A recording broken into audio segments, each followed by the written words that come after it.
So I'm a programmer for over 20 years. I was addicted to video games, obviously, virtual goods, early adopter. I was, addicted to World of Warcraft. I never thought I'd be in blockchain, even though I've been a programmer for so long. But I was really engaged about 721 when it first came out. I realized how important NFTs were going to be. I went down to explore 721, which is, the final code review for ERC 721 in March of 2018. It became final that year in 2018 in June. And since then, I've been involved in the NFT space. I'm CEO and co-founder of Epik. And yeah, that's my story. And then why don't you introduce yourself, Twobadour? Sure.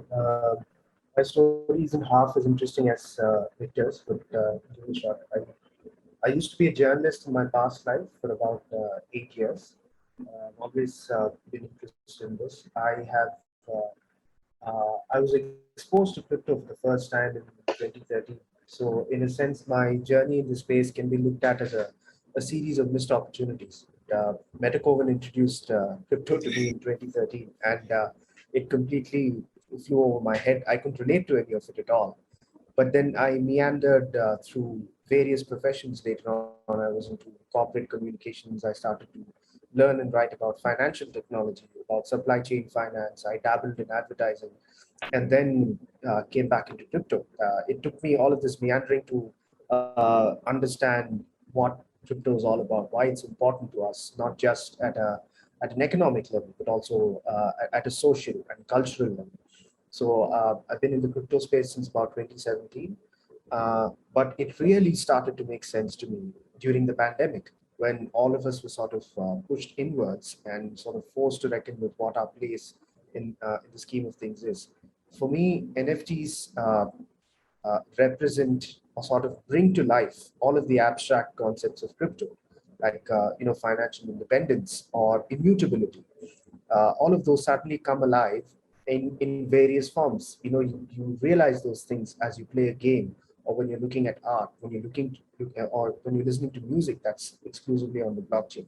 And so that's why NFTs have become such an important part of what I do currently in the space and what I'm interested in. So that's the long. Oh, by the way, I am the steward of Metapurse, which is the largest NFT fund in the world.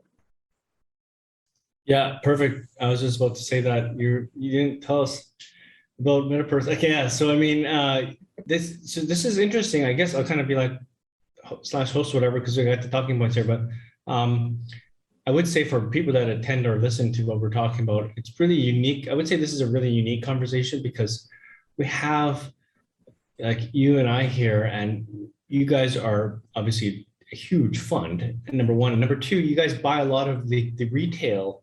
It's a little bit different because you guys originally, which is very smart, don't get me wrong, we're like buying NFTs for a long time, not just like investing in. When people think fund, they think like investing into companies, but you guys buy a lot of NFTs. So they're going to get a really interesting dynamic coming from you, and then they're going to get a really interesting dynamic coming from Epik because we're B2B.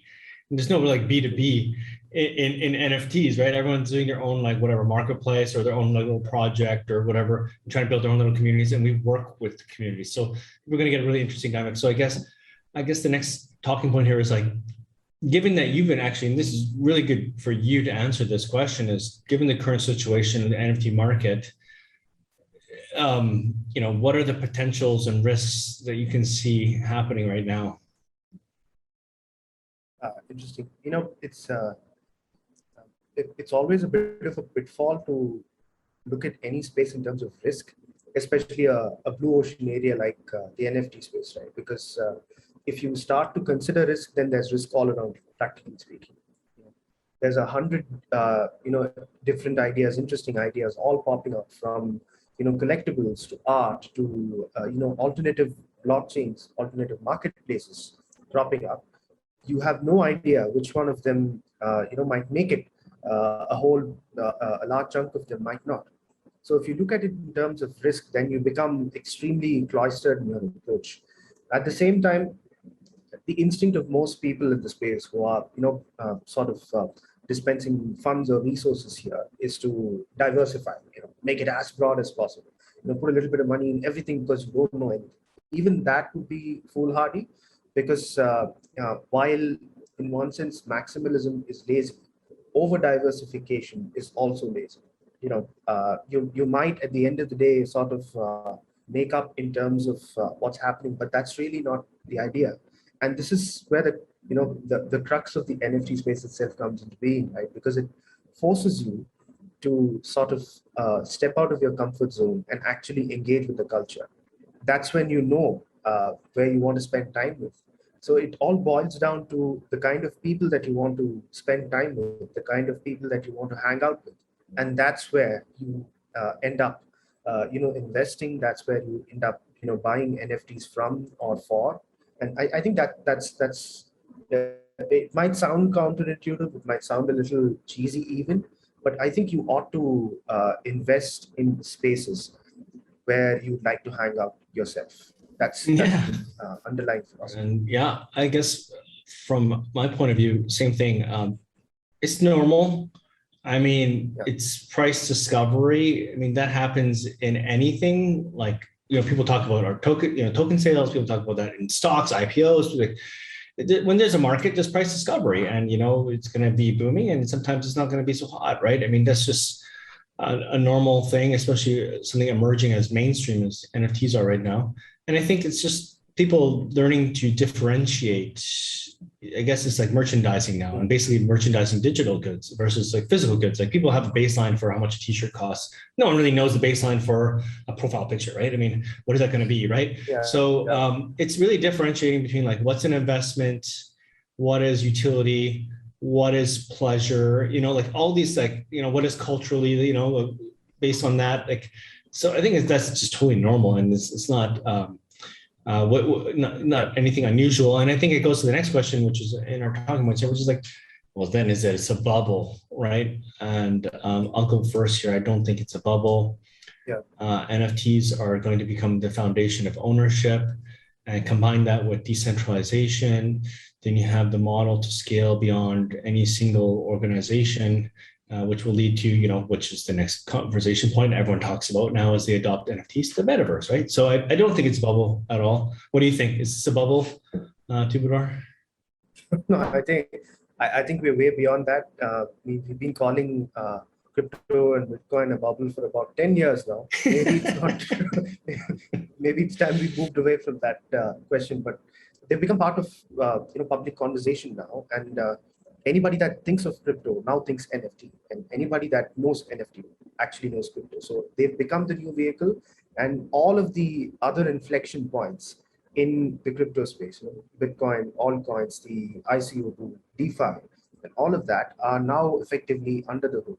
So a person that's coming to the space and new doesn't have to, worry about learning everything from scratch, like trying to understand what a blockchain is, what a Bitcoin is. He can dive right into a game, or he can dive right into any aspect of culture that he most identifies with, and he's into crypto. So I think because of that reason, then it's not a bubble, definitely.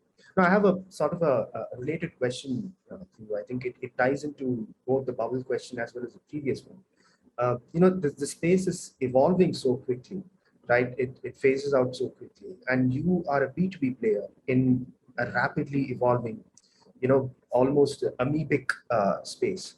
So how do you figure out what that underlying tech structure is, or a tech stack is, that you can offer, which is, so elastic, so scalable, and also makes sense irrespective of what new idea someone brings in? Great question. Now, what makes Epik successful, I think, is that we originally started as B2B SaaS to solve complex workflow, which is, licensing, which is the core part of NFTs.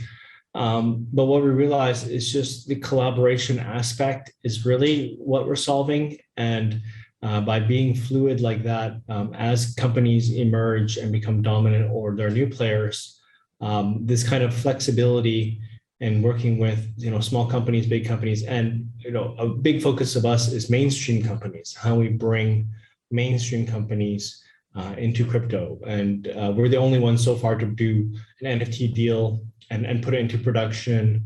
A NFT with a AAA game studio. So that's just an example. And our users shot up, into into hundreds of thousands instantly. And that's the scale that we're talking about. But to go back to answer your question about how are we going to scale with that, it's really the strength of our network because it's such complex workflow and collaboration. Every new member that joins, and new members join every day, we have hundreds of companies that are clients, are additive to the network. So what that means is it's a two-sided marketplace. So basically, if you're a game company, you fall into the distribution bucket, or your marketplace, or your AR app, things like that, then you fall into distribution. If you're an IP owner, you are content to put on the shelves, so to speak. So every new person adds value to the entire network, which adds the accelerated growth, which adds to our network effect, and most basically our moat, so to speak. So, but yeah, very good question. I mean, I know. So so for those listening, I've talked to Twobadour a lot.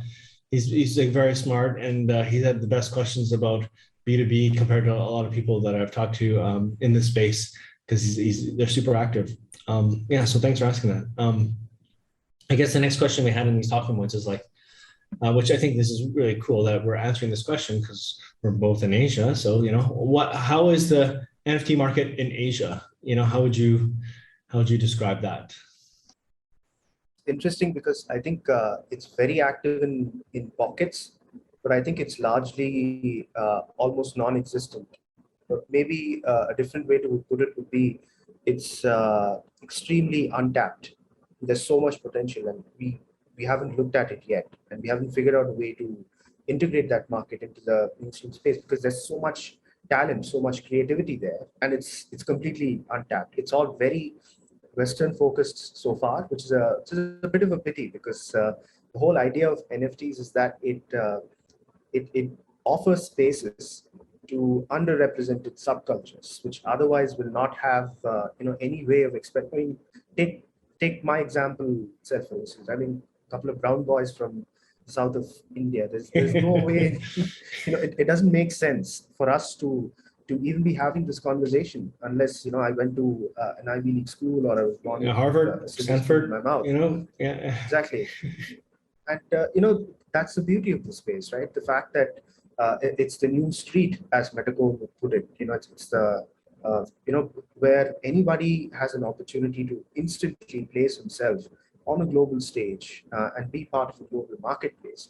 And we still haven't tapped that. And the sad part is, I think it's because of the same cultural difficulties, whether it comes to language or something. I think those are easy problems to solve. And once we do, I think we will see a real explosion of not just the number of people that come in, but also the variance of creativity that we're going to see in the space. Very smart, yeah, and that's a good one. I never thought about. Oh, now that you mentioned it, it's obvious. Language, it's a huge one right there. I totally agree. So blockchain is international, but like a lot of consumer purchases right now, it's all driven by companies from the West. You know what I mean? But the same thing can be said about Asia. I think, like you said, it's finding its path because I mean, when you look at merchandising, same thing. Like Asia has this market or competes at the level of, I guess you want to say like not really on quality, but like pricing, is a lot of the ways that Asian countries compete on, international goods, right? Is pricing strategies. Yeah. So that poses a new question for the Asian markets. And then how are they going to take advantage of what's going to happen? But like you said, they have a huge advantage when it comes to culture, which is really what NFTs are about now. And they have hugely populous countries compared to the West. There's way more people, right? Indonesia, India, like these are insanely populous places. And as long as they can figure out and appeal to the culture, then now all of a sudden the Western idea of quality, where does that come in anymore? Because it's just digital, right? And then they're buying things that are culturally appropriate for their local demographics. So I think it's really about, like you said, them finding their path on this, but the potential is so untapped, right? I mean, it's going to be amazing. And then, okay, so being, you guys are NFT experts. The next question here is kind of like, why are people enthusiasts? Yeah, NFT experts and enthusiasts. But why are people confused about NFTs still? What do you think? Why are many people still confused about NFTs? Well, it's new, and NFTs don't make it any easy for people. I mean, NFTs can be anything. That's very convenient for people that understand the blockchain and want to do something in the space. But that's very frustrating for someone who wants to, get a sort of a fixed definitions of what an NFT is. One day you tell them an in-game asset like a sword is an NFT. Another day you tell them a piece of land is. One day you tell them, Yeah. an NFT can represent a bottle of sake. I mean, Yeah, yeah. it blows the mind, doesn't it? So I think that's one of the reasons why. But I think beyond the confusion, there is still a very healthy layer of acceptance. People are okay with it, even if they don't instantly get it. They can still engage with it, and that is very useful. That's very powerful. They can't do that with DeFi, for instance. And if you don't get it, Yeah. you're not Yeah. going to touch it because Yeah, it's exactly. impossible. You're going to lose all your money and all that. But with NFTs, if someone points to a work of art and says, that's an NFT, I don't get it, but cool, it still looks good. I'd jive. What's your understanding of it? Yeah, I think exactly. I think everything you said there is exactly on point. It's super confusing in some aspects until they wrap their head around it. But I mean, the obvious one would be technical, like payment methods, onboarding, just typical blockchain stuff, right? Transferring possessions, multiple blockchains that can be NFTs. Like that's adding more complexity to. Then they go like, oh, OpenSea. I want to take my NFT on Polygon and put on, this, that, or, it's just different chains and different things like that. So there's obviously technical hurdles, number one. Um, but conceptually, it's the exact same as virtual goods, and it takes a while for people to adopt that. Like in terms of, I think, the meaningfulness, like why would someone spend money on a JPEG, right? I mean, what's a profile picture? Who cares? Why are penguins and apes? Why are they so hot? But it goes down to like the same thing as virtual goods when people are selling in-game items for the first time. I mean, it's just people spend money where they spend their time, and like the signaling that you would get in like these fantasy games. Like I played World of Warcraft, and you have this like crazy pseudo armor. People are like, you just stand in the middle of the game center, and everyone's just like is bowing towards your character, like, oh my god, this guy. And now this is signaling the same thing. Now it's apes, right? I mean, it's just, and people are spending their time on Twitter. I mean, that's the thing, right? That's the thing to have. So and that's what Epik started was, same thing. Our mission was to focus on digital merchandise, reflects your status, class, identity, membership, nothing more in line with that than all the avatar stuff right now. But I think what does have NFTs have, which is, I agree with you, the thing that will make it the biggest adoption for a blockchain is that everybody can buy something and they can relate to that. And that goes back to your point about DeFi. Not even everybody invests. If you go to like walk down the street and be like, hey, how much stock you have? How much Tesla you got? Or how much Apple you have? And they're like, oh, I don't buy stocks. I don't invest, right? I just save money.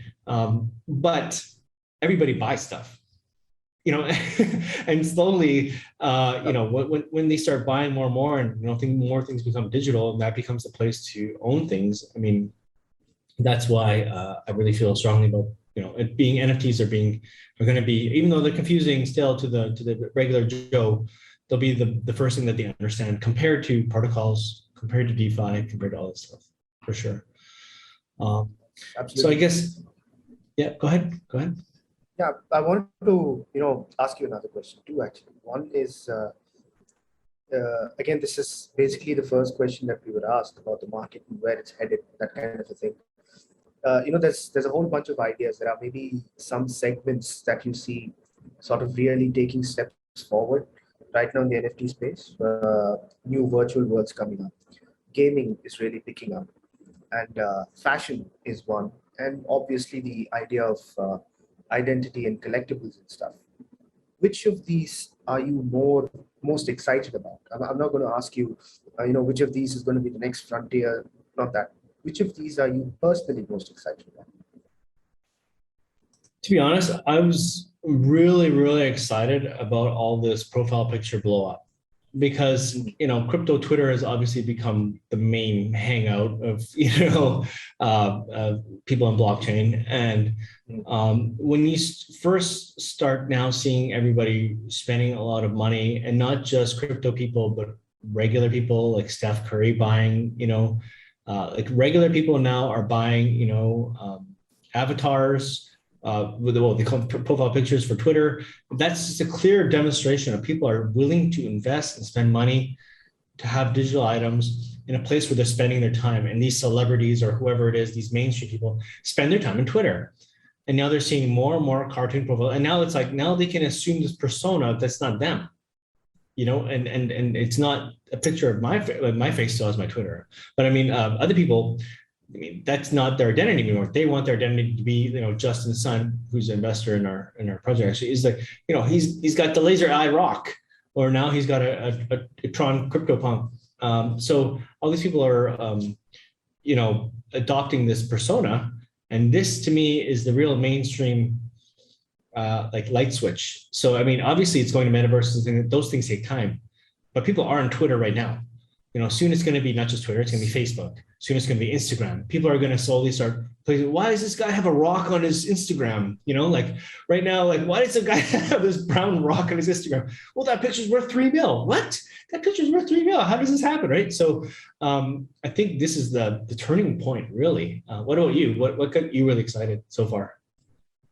Oh no, I'm excited about all of these, but yeah, I can relate to the identity project because I've been working with some very interesting people in the AI space and the AR space, which I think have massive and very, very cool implications when it comes to these identity collectibles, these avatar projects. So that's what I'm excited about.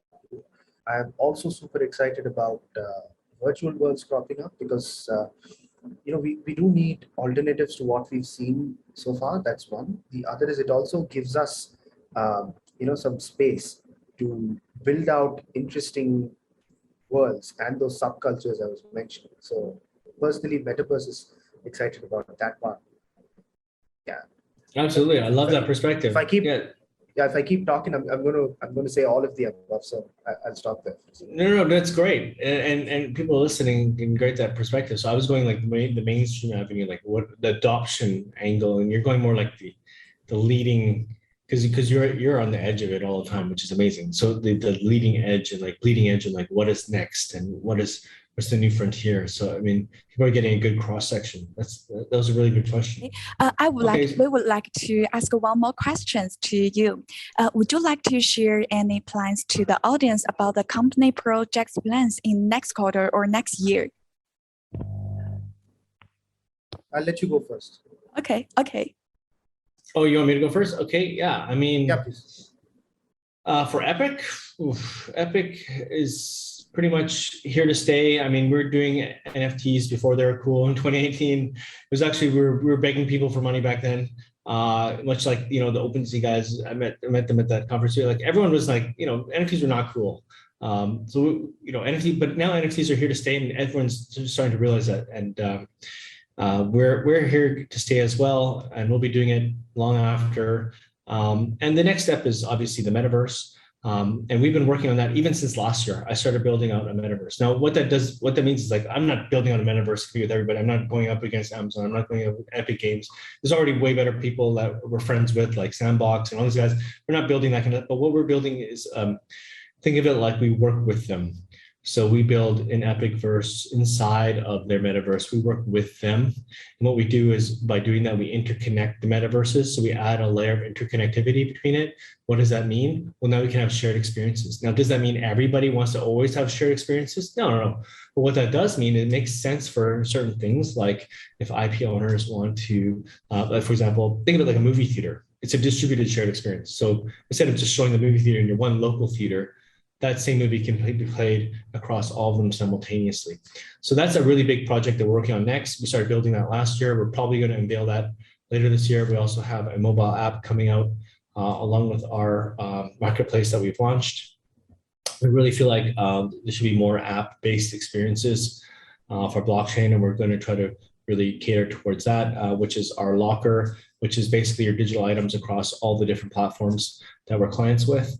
And that's where Epik is going. And right now we're doing currently a huge thing for 9/11. It's the 20th anniversary of 9/11. So we're working with that charity, and we did a multi-game charity campaign comprising of Playtika, Ready Games, Sandbox, Atom Universe. And that's where Epik's doing right now and kind of what we're doing in the future. How about you, Twobadour? Oh, What are you guys working on? that sounds awesome. I mean, are you actually building a theater kind of thing, or is it just one of the utilities that you were thinking of? Yeah, we haven't revealed it yet. Everyone knows it's on our roadmap, but it's actually been built. It's already built already. We're just going to announce it probably after 9/11 here. So we're going to do a big announcement and launch it. It's not it's conceptual still, but yeah. And then basically we're installing it. Think of it like that into different metaverses over the next quarter and beginning of next year. So hopefully we're in 3 or 4 places by this time next year. There'll be an Epik verse inside of other metaverses. Nice. Yeah. Keep us posted, please. We'd love to. For sure. Yeah. We'll stay in touch. Yeah, for sure. Okay. What about you guys? Yeah. Us, well, we were like Victor was saying, we were in the NFT space since before we were cool. So now that's changed a bit. What we have lined up for us is we're very excited about a physical event we're putting together called Dreamverse in New York on the 4th of November. Now, the reason we're doing this is because we believe NFTs ought to be experienced and not just acquired. And we've always been pushing forward to sort of create productions basically, which enhance the experience of NFTs rather than focus on just acquiring them or locking them up somewhere. So Dreamverse New York Terminal 5 on the 4th of November. It's a 2-part event. The first part is basically the Dreamverse Gallery. We didn't curate it ourselves. I mean, I felt a little disingenuous trying to do that. So what we did is to reach out to 10 of the OG crypto artists that we fell in love with for the last couple of years. Artists like Josie Bellini, Sparrow, A Lot of Money, Nice. Snowflow from Nice. from Art Blocks, Metageist, and a bunch of others. And we asked them to pick 10 of their favorite artists. And so we have about 100 artists, over 150 artists that we displayed in the gallery. So it effectively becomes the largest single cross-section of crypto art in one place in a physical space. So this includes VR art, AR, and across formats. So that's part Super one. cool. Super cool. And later on in the evening, it's going to be an EDM party headlined by Alesso and opened most likely by RAC and Bank. So wow, it's just to establish that NFTs beyond being vehicles of economics or tokenomics or whatever. They're supposed to be fun, and they can be fun only when you sort of drop them in the real world. So Dreamverse is what happens when NFTs make landfall. I love it. Are we invited? No, I'm just joking. Of course you are. Most definitely. So that all that art, is that your portfolio? You guys have so much NFTs. No. Actually, interestingly enough, Victor, we don't. The number of NFTs that we own is not very significant. It's just that we whether it comes to NFTs or investing in enterprises, we tend to cherish the few that we have and to focus a lot of attention and time on those. So it seems like we have a lot. So in a sense, so the number of NFTs is small, but they are all to us culturally very significant. So this Dreamverse does not include our portfolio as such. It's just up to the artists what they want to bring to the space. And it's not a marketplace in that sense, not for sale, but it's a place where you can experience all of those artists in one place. That's all. It's super cool. Super cool. I love it. Amazing. Thanks, man. I'm glad you like the idea. You are definitely invited. So is everybody who's potentially listening to this. We'll publish more details soon. Tickets will be made available via Yellow Heart, for one of our sponsors and ticketing partners. We've got Flow, we've got Animoca Brands and Metacask also as our sponsors. So nice. We're also working with Time, the Time Group. They are part of the event as well. In what capacity is something they will reveal a little later on. So it's practically the biggest NFT party on the planet, and it's going to happen this November. I love it. Amazing, amazing, amazing. Super cool, man. Super cool. Yeah. Love to learn more about that. Yeah. Bye. Bye.